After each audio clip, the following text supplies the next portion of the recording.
Good morning, everyone. Today is Friday, June the 7th. I am Dr. Kayla Ward, and I am here to take you through a day in my life as a analyst, business owner, wife, woman, friend, all of the above, and how I navigate all of the multi-facets of my life. So if you guys are interested, then please stick with me throughout the day. Stick to this video and you'll get a pretty good idea of what I do. So first things first, if you watch my other vlogs, then you know I'm on the couch. And what that means is that I am at my office and I'm about to start my day off, my work day off. So far today I have gotten up, I had to wash my hair, so we are deep conditioning at the current moment, which is why I look the way that I look. And yeah, I was like, okay, let me go ahead and start my work day. It's a short work day for me, so I should be done with just a couple of hours put in. I think I have a meeting at 11, a meeting at 1, a meeting at 11, a meeting at 2, a meeting at 3, a meeting at 4. And then I have my cycling class at 5:30.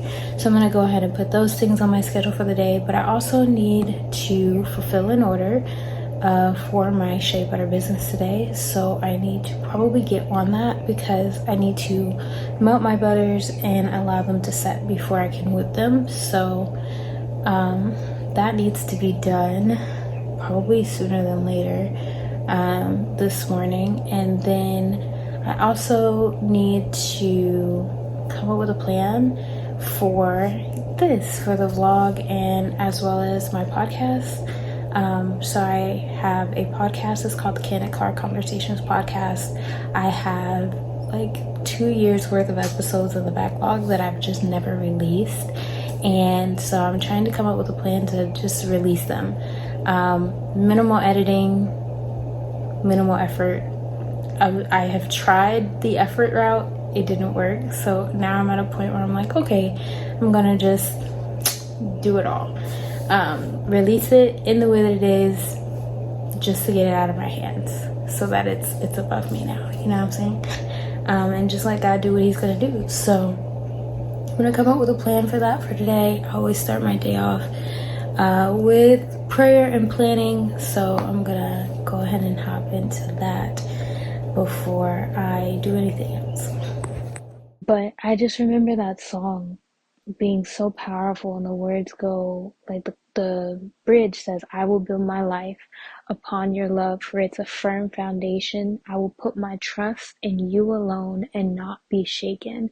And I just remember I was in a very interesting season of my life, but I was like at this pinnacle where I was about to graduate from undergrad, and it was like I could be grateful for what God had done up to that point and the foundation that had been set up to that point. And I was nervous but expectant for what was to come. And now coming on the other side of that graduate degree, which is where I went after undergrad, I can tell you that my life is a living, breathing testimony. I am currently living the life that I had always imagined in a way that I didn't think was possible. And even still in this moment, I'm like in the middle of another transition season, and the song just came back, and I just had this reflective moment the other day as I was about to board an airplane that I've built my life on Christ, and I'm so grateful, and I have so much gratitude for what was, but I'm so nervous and expectant for what is, because if he could do what he has done in the past, he's going to exceed every expectation I have for the future. And I just really wanted to be an encouragement and share what I did in order to get to this place. Like I said, I am living the life I had always dreamed of, and that's not on some manifestation type stuff where I visualized it and it came to pass, but it's more in the fact that I prayed and I fasted and I put in the work in order to see this kind of fruit. And I know that the story I'm about to tell is like probably unbelievable for so many people, but even more so, I think if you didn't live it with me, you're probably going to be like, well, how did she come to this place of self-awareness and come to this place in her relationship with God to be able to do some of these things? And I can say that the Lord is freely given to each and every person, and we have an opportunity to be active participants. So if we do that, He is faithful to meet us wherever we are, but we just have to choose to participate. And I was taught that at a very, very young age, and as a result, that is why I had the faith that I had to do some of these things. So now that my planning is over, I actually forgot that I had a call with a potential tenant this morning. So I took care of that, and now we can actually start the next steps, which is melting our butters. So just a little bit of a background about myself, and then I'm going to get into the story as a whole. But when I say I'm living the life of my dreams, I have experienced some really miraculous things in my life. I have a PhD, and I have paid not a single dime for any of my education thus far since leaving private school when I was 12.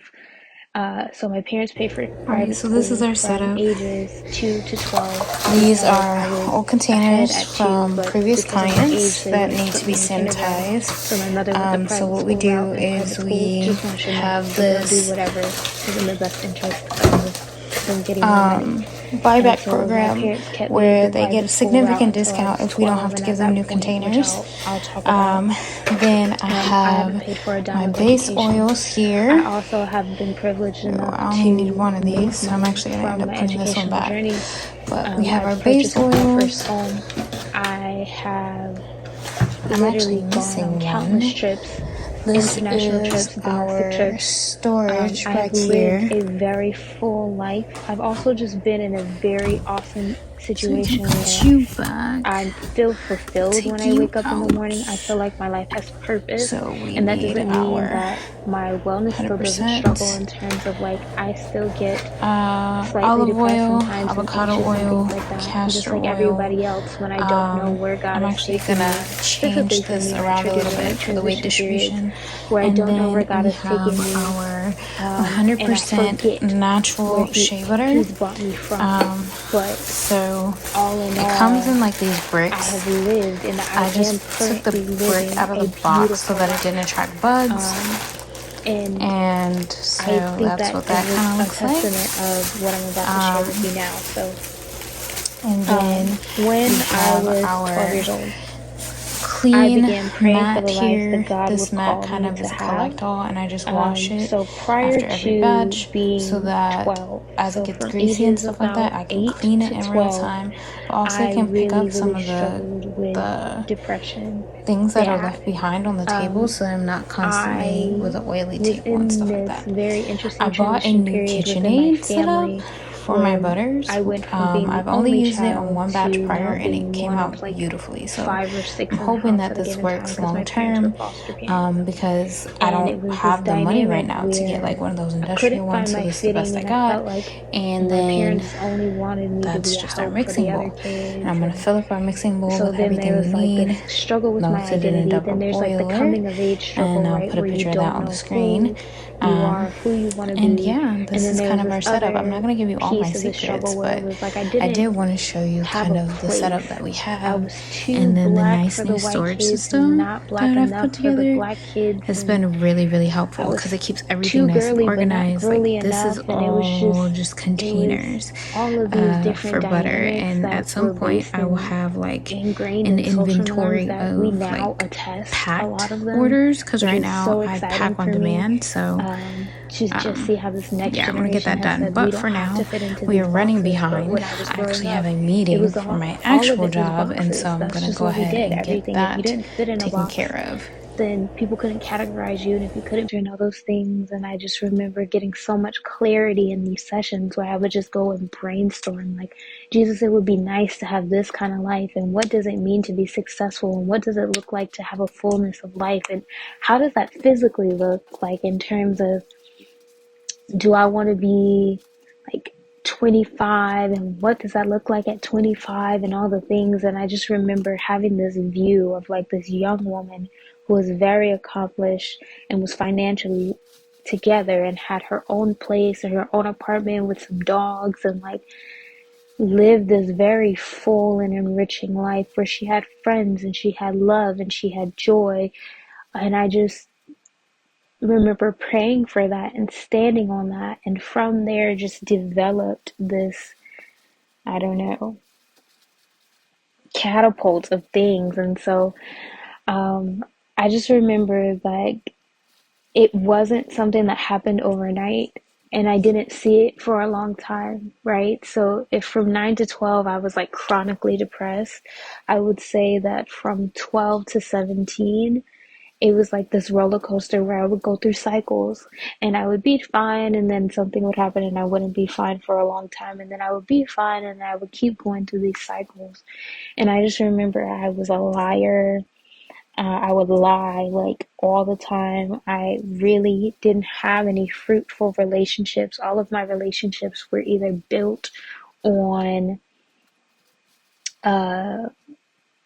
people using me, or like abusive style relationships, or they were just broken, just very, very broken, where like you go and you like tell everybody's business and everything, or like even being not having self-worth in myself, or this internal struggle of like, how do I make choices when I feel like I'm living a life where my choices don't matter? Because remember, I was a child, so like if I want to go to another school, I can't just choose to go to another school. That's not my decision to make.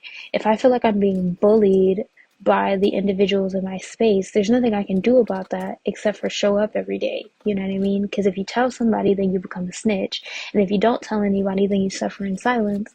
So I just chose to suffer in silence. Or I felt like I was depressed again because it was like this never ending cycle and I felt like I couldn't get out.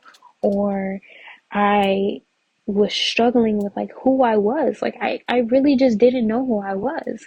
I had this struggle with my self identity, and I think all of this just came to a head. And even in the midst of after praying those prayers, I still had to learn how to work the steps in order to break these things off, to live this fruitful life, this beautiful life that I wanted to live. And anywho, I came up with 7 things that were those action steps that brought me to those spaces, right? So these 7 steps, again, were not the overnight cure. And just because I'm living the life I imagine now doesn't mean that I don't still endure struggle. So I still have to keep putting these 7 things into practice. But nonetheless, it allowed me this space to be able to grow and build this life. And I think everybody has this opportunity and we should all take advantage of it. So these 7 steps are participation, obedience, persistence, patience, gratitude, intentionality, and consistency. And I just lived out these steps. I didn't really know where they came from. I had, you hear sermons here and there, but excuse me. But each of these 7 things, I've just now in this moment of gratitude been able to kind of put them all together. And I also found that this is scriptural and had no idea. So in Luke 6, 46 through 49, and as I've said in the past, even if you don't believe in God, here on this podcast, we do. And whether you believe or not, the foundations of the Bible have stood the test of time to be, for no other reason, a fundamental for moral guidance. And so even if you don't believe that the Bible is the living, breathing word of God, at least take the wisdom for what it is. So in Luke chapter 6, verses 46 through 49, Jesus is teaching. And he's teaching about a specific principle, which is how to build a house. But that principle of how to build a house can kind of teach us how to build anything. including our lives. So how can we build our lives on foundations that allow us to stand the test of time, but also to live the life that we've always wanted to live and to be fulfilled in that? So it says, why do you call me, in verse 46, why do you call me Lord, Lord, and do not do what I say? As for everyone who comes to me and hears my words and puts them into practice, I will show you what they are like. They are like a man building a house who dug down deep and laid the foundation on a rock. When a flood came, the torrent struck the house and could not shake it, because it was built well. But the one who hears my words and does not put them into practice is like a man who built a house on the ground without a foundation. The moment the torrent struck the house, it collapsed and its destruction was complete. So, seemingly, this just sounds like, okay, somebody built a house on a rock foundation versus somebody building a house on a sand foundation. And when the waters came, clearly the house that was built on the rock foundation didn't move because it's built on a rock foundation, while the one on the sand foundation, the sand came from up under it, the house collapsed, it crumbled. But even deeper than this, I think it shows us a lot about our relationship with God and our relationship with ourselves and how we view our lives, in order to actually build our lives in the way that you would build a home. So the first thing is you need to be an active participant. You need to take ownership of the life that you live. And that we can see in verse 46, it says, why do you call me Lord, Lord, and do not do what I say? So why say you want to participate in your relationship with God, but not do the work?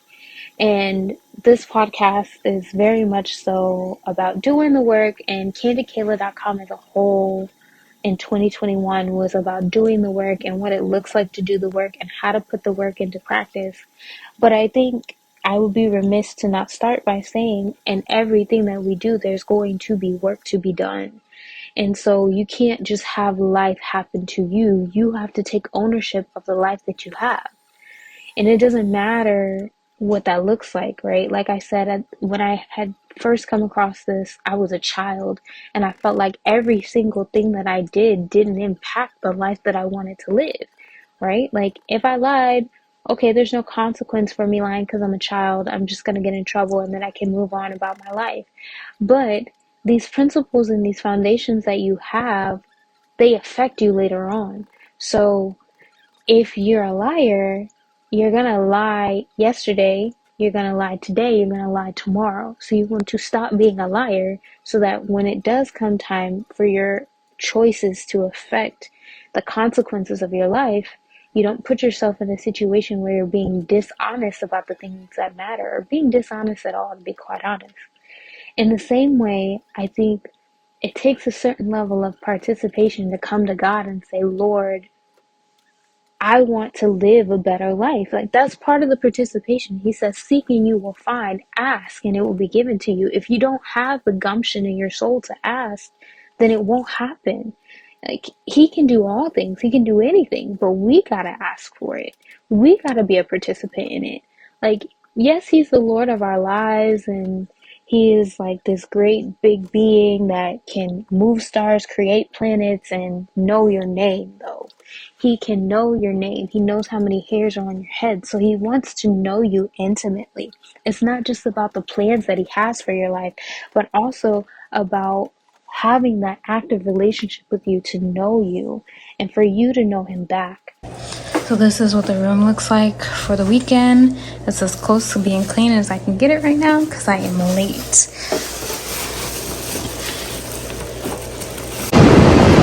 When I tell y'all it is hot as fish balls outside,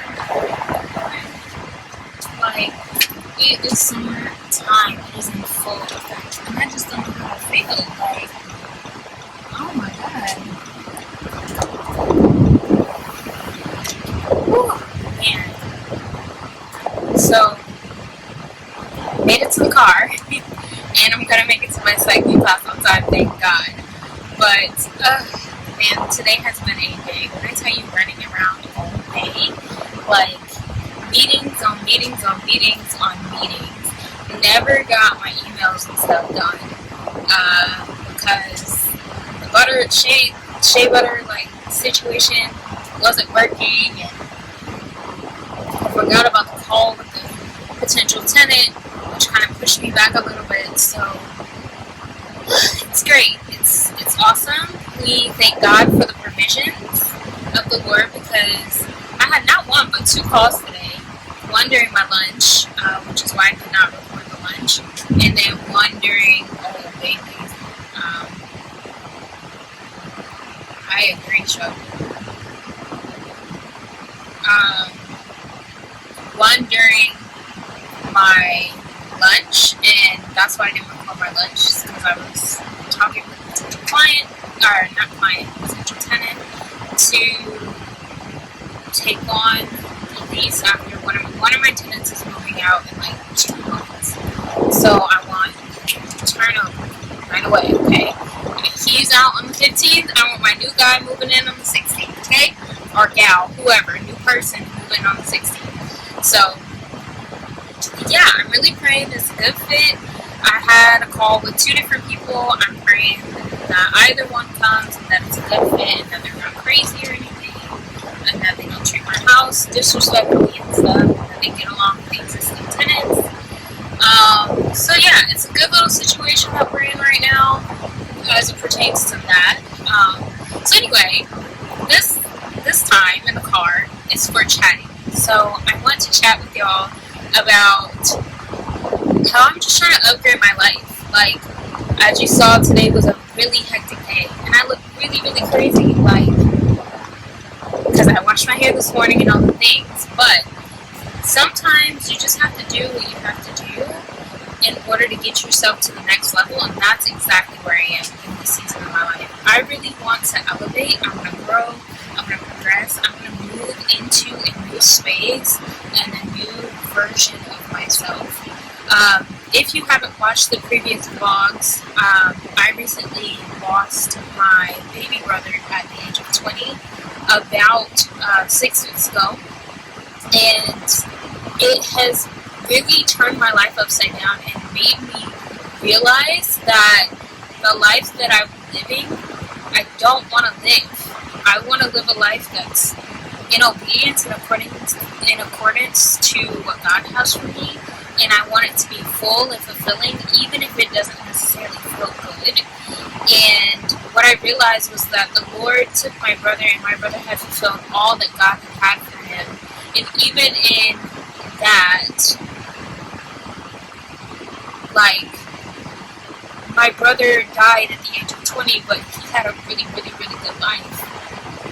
And it was because he wasn't doing what he didn't want to do, or what he didn't feel like he was called to do.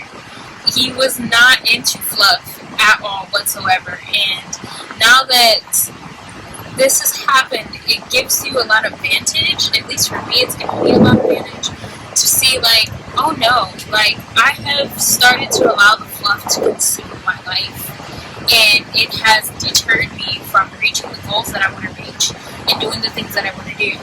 And so, in an effort to give myself a certain level of peace about my brother's death, but also comfort in my own life, the fact that I have an opportunity to live, I am really working on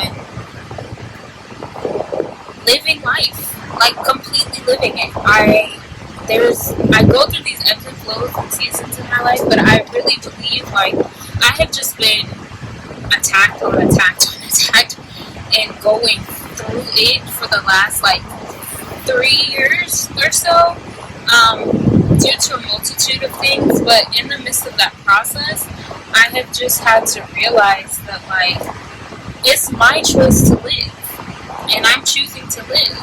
And if that means that things don't necessarily look the way I expected, so long as I'm living in obedience and in accordance with the Word of God, that is more than enough for me.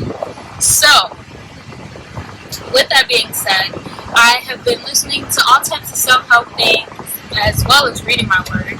And one of the self-help videos that I came across was actually Chloe Sanchez. And she did a lot of research behind what makes successful people successful. And she recently, at the time of me filming this, came out with a video that said, these are 9 things that you need to do in order to elevate your life and to be successful in the year of our Lord 2024.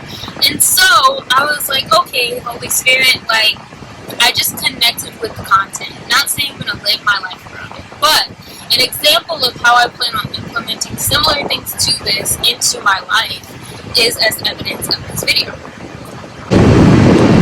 Okay, technical difficulties. So the first thing that I want to do is I want to detach my wealth from my time. So I have been on this journey of trying to do this actually for about 10 years or so. So way back when I first moved out of my parents' house, I was getting my degree with military educational benefits. And I realized that they were going to pay if I failed the class or if I passed the class, which is really bad. But I was like, what if I found other ways of being able to have this type of passive income? Whether I show up and do something or I don't, the money will still come in. And at the time, the only examples I really saw of people being able to do that were through real estate and through YouTube. So I tried my hand at YouTube for multiple different stints along the way, and it just never panned out. I'm now trying it again. We'll see if I succeed. And then I saw real estate, and at the time I felt very passionate about real estate, but I had no coins, and my mom wasn't willing to give me the coins. So I had to really be strategic about how I ended up going about my real estate journey. Ultimately, I ended up buying a house at the age of 22. When I purchased that home, it was the intent always to make extra cash from this property. I just didn't necessarily figure out how to do it in the beginning. In the beginning, I really didn't want to live with people that I didn't know. And then, so my brother was my only tenant.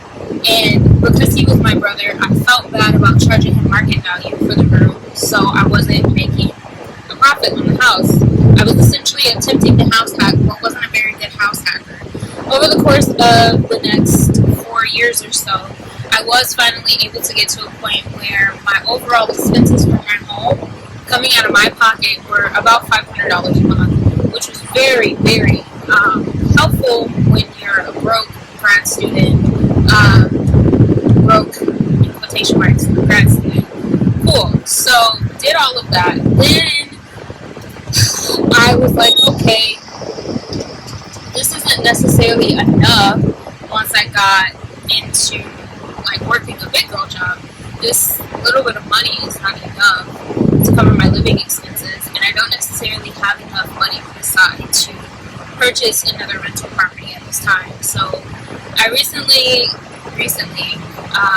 about a year and 3 or 4 months ago, I got married, and I actually moved in with my husband. So I'm completely renting out my townhouse, but in house hacking fashion. So my mother-in-law, and I'm still there every day. That's where we just were, my office. But that too is only making me a profit now of about $500 a month, and I reinvest that right back into the property. So it's not really generating me as passive income as I would like. Similarly, I've also had all kinds of crazy repairs and things like that, and so it has not been passive whatsoever. So finding unique ways of being able to detach my finances from my time have not proven to be successful, but that's where YouTube comes in. So my only other way I believe at this moment in time that I can do that is through YouTube. I'm a very good teacher. And I've had all kinds of side jobs that exchange my time for money. Hence the shea butter that you just saw me making, time for money. Hence my actual day job that you just saw me working, time for money. Hence my I taught on the side. I have literally, if it can be done, I have braided hair. I have, if it can be done, trading your money for time, I've tried it, probably. And if I haven't tried it, it's because I didn't have the skill set for it. But I would have tried it if I had the skill set for it. So I'm trying to invest in detaching my time from my income by putting my efforts into YouTube and really sharing my story in the best way possible. I've tried blogging in the past. That didn't necessarily work for me because it was just so time consuming on the front end and I couldn't keep up. So now I'm trying YouTube, and I'm trying a very unique strategy where I'm not editing. I'm literally just merging all the clips together and throwing it on the internet, and we'll see what happens in an effort to at least get to a place of consistency. So it's been a very unique journey, to say the least. It has not necessarily proven to be successful yet, but hopefully it will be. One of the next things that she mentions is keeping a clean space, and you just saw me rapid clean that room before I left because my office space cannot stay, it can't be junky. Like, it has to be nice and put together in order for my brain to be able to function properly. So I'm in revamp mode of the office to the best of my ability. Oh wow, it's so hot in here that my gasoline is leaking. I really don't want my, what's it called, to melt. My butters to melt. I just might take them inside. But nonetheless, you literally just saw me clean up my space in an effort to make sure that when I come in on Monday, I can get straight to work and be ready to go with that. So I'm really aspiring to try to revamp the office space to make it nice and clean. Not there not being no parking spots at the freaking cycling studio. That's awfully good. Parking. Well, we are parked, y'all.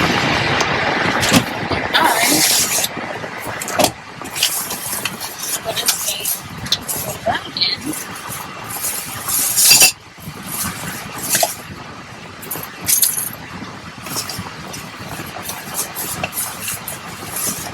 And we can continue in the rest of this video talking about what I'm doing with my life in order to elevate.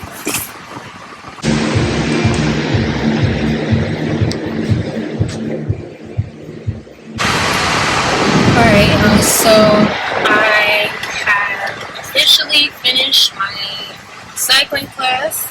I've actually been a few places since then. I actually had to go to Rite Aid first to get some batteries, but I didn't film because there was like a whole situation. Cops, ambulances, fire truck, I don't know what the hell is going on, but it's none of my business. Nonetheless, we made it. Post-workout clarity. You will make friends as good as you can be a friend. What I mean by that is, if you are walking around here and you want friends, then go be a friend to somebody and you'll make some friends. It's just that simple, just that easy. So, yeah, I am out here trying to make friends with my cycling instructor, as well as a couple of the other girls that I see that are like on heavy rotation that come to the same gyms that I do. And so, super exciting, and it's been a joy and a pleasure to try to learn what it's like to make new friends as an adult. I have a tendency to like get really skittish and stuff like that, but I don't know, I've just been really at peace in my own skin the last couple of months or so, and it's been so freeing. It's like I get to experience the city in a whole new way from the perspective of just being free. Like, I think I walked around the city scared for so long who I would see or who might know so and so or whatever. Like, my truth is my truth. My life is my life. I do not care. I'm gonna live, and I'm super excited to be doing so. So we are back on the hunt today for our friendly friend that is without a home, to give him this radio. I have to go get batteries for it. So I'm going to drop this off to him and pick up when I'm out of this dreadful city and I know where I'm going to get home.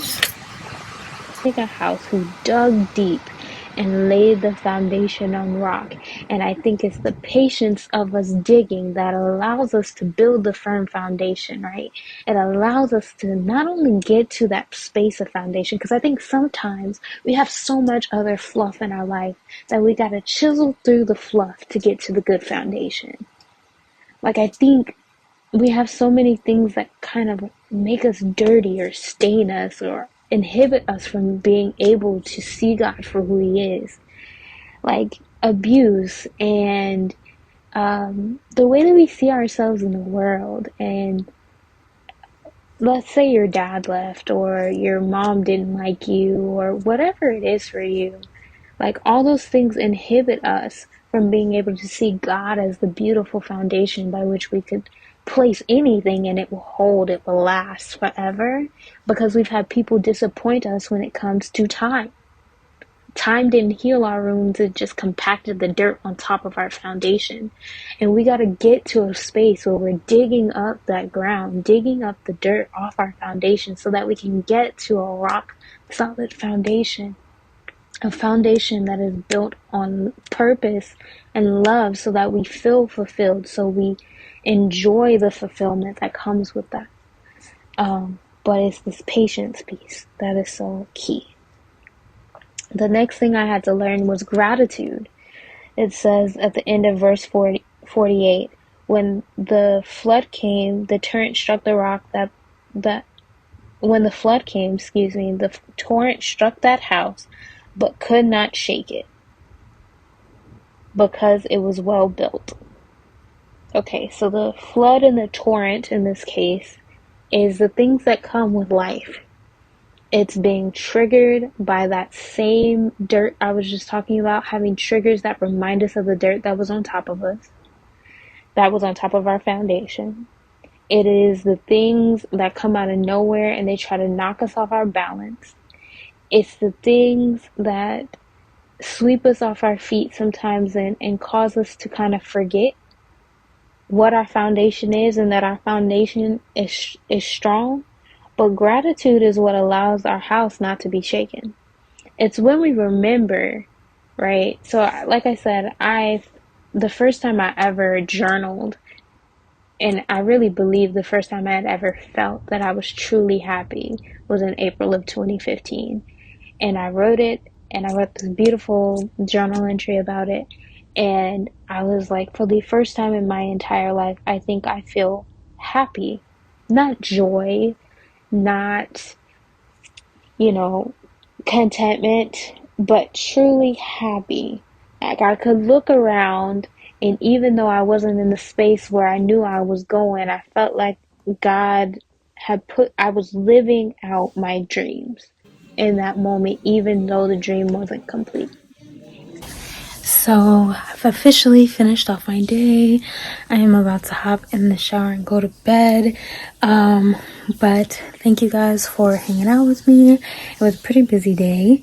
And I feel like this is a pretty short vlog, but we do what we got to do. So if you guys enjoyed this, please feel free to like it, comment in the description box, and let me know other things that you'd like to see. Until the next one, bye.